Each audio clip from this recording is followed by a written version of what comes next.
रूहुल Quran online institute Pakistan और बैरूनी ममालिक में रहने वालों के लिए कुरान और हदीस सीखने का सुनहरी मौका। बच्चों की इस्लामी तालीमात के साथ साथ दुरुस्त अकायद और सीरत व किरदार की तामीर पर खुसूसी तवज्जो देता है। बिस्मिल्लाहिर्रहमानिर्रहीम। सामीन मोहतरम, अस्सलामु अलैकुम वरहमतुल्लाहि वबरकातुहू।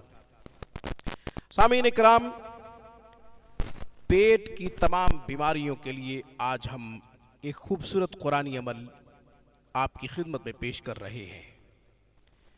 यह अमल पेट की तमाम तकालीफ के लिए यकसा मुफीद है।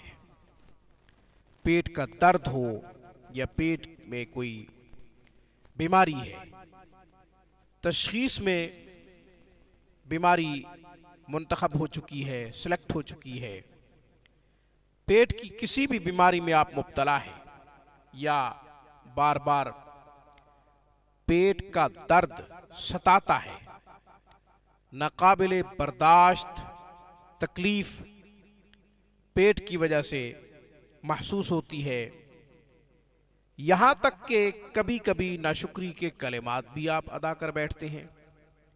इस कदर पेट का दर्द सता रहा है कि आप बर्दाश्त भी नहीं कर पा रहे, सब्र का दामन लबरेज हो चुका है। तो हमारा ये अमल करें, इंशाअल्लाह पेट का दर्द जाता रहेगा, पेट की तमाम बीमारियों से आपको निजात मिलेगी। तमाम तर तकालीफ जो पेट की तकालीफ है, इंशाअल्लाह उनसे आपको निजात मिल जाएगी। आप अपनी खुराक का भी ख्याल रखें, मुतवाज़िन खुराक होनी चाहिए, खुराक में तवाज़ुन बरकरार रखें। उसके साथ साथ ये अमल करें। सूरह क़ाफ जो कि पारा नंबर 26 में है, सूरह ज़ारियात से पहले है। सूरह क़ाफ पारा नंबर 26। इस सूरत मुबारका को आप 11 मरतबा पढ़ें। पढ़कर पानी पे दम करें, पानी मरीज को पिला दें। मरीज खुद पढ़ना जानता है तो सूरह क़ाफ पढ़ते हुए पेट पे हाथ रख ले। एक मरतबा पढ़ी जा सकती है तो एक मरतबा पढ़ ले, 3 दफ़ा पढ़ना आसान है तो 3 दफ़ा पढ़ ले, 7 दफ़ा, ज़्यादा से ज़्यादा 11 दफ़ा पढ़े। पेट पे हाथ रख के पढ़े। खुद मरीज पढ़ना जानता है तो पेट पे हाथ रख के पढ़े, और अगर कोई दूसरा पढ़ के दे रहा है तो वो पानी पे दम करे।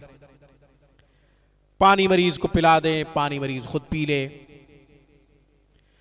इसी तरह दवाई के ऊपर भी दम कर सकते हैं, नमक के ऊपर भी दम कर सकते हैं। नमक के ऊपर दम करके मरीज को दे दें।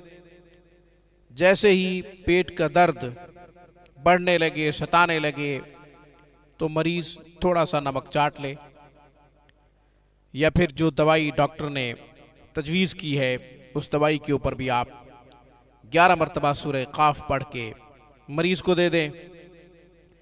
मरीज वो दवाई पीता रहे। याद रखें, जितनी भी चीज़ें हम बीमारियों के लिए खाते हैं, पीते हैं, दवाइयाँ हों या कुछ भी हम खा पी रहे होते हैं शिफा की गर्ज से, तो वो ज़ाती तौर पर शिफा नहीं दे सकती। शिफा तो अल्लाह के हाथ में है। दवाई जब हलक से नीचे उतरती है तो दवाई इजाजत मांगती है।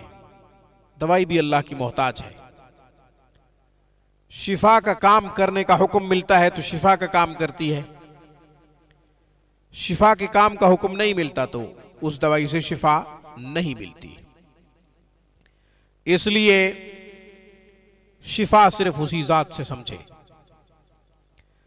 कुरानी अमल, नूरानी अमल जरूर फायदा देगा। इसलिए कि हुजूर सल्लल्लाहु अलैहि वसल्लम का इरशाद है, वह हुआ शिफाउल लिन्नास, कुरान तमाम लोगों के लिए शिफा है। हुज़ूर नबी करीम सल्लल्लाहु अलैहि वसल्लम का ये भी इरशाद है कि कुरान बेहतरीन दवा है, कुरान बेहतरीन दवा है। शिफा के लिए अल्लाह काफ़ी है, शिफा के लिए कुरान काफ़ी है। रोज़ाना की बुनियाद पे दम करना ज़रूरी नहीं है। एक दफ़ा दम करके नमक, दवाई या पानी रख लें, बढ़ाते रहें और ऐड करते रहें। जैसे ही ख़त्म होने के करीब हो और ऐड कर दें और बढ़ा दें, इंशाअल्लाह फ़ायदा होगा। यह अमल तब तक करें जब तक शिफायाब ना हो। यह अमल तब तक करें जब तक आपको सेहत न मिले मुकम्मल। पेट की बीमारियों से, पेट की तकालीफ से, पेट के दर्द से शिफा न मिले तब तक ये अमल करते रहें। आज की वीडियो में बस इतना ही।